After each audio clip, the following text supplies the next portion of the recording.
イギリスのデイビッド・ハワードさんたちの研究チームは CT スキャンでミイラの生体の形を解析、 3D プリンタで生体を作り、くしゃみを再現しました。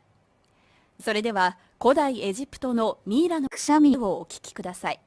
スタンサンダラスタンダラダラピーアバランスティーラスタワリラリンナ、前を向いて歩き光さす方へ手と手を取り合い、僕たち人類は皆仲間であり、この場所に集ったこの奇跡が全てが運命ではなく必然だと思い、そして僕らは歩き出す。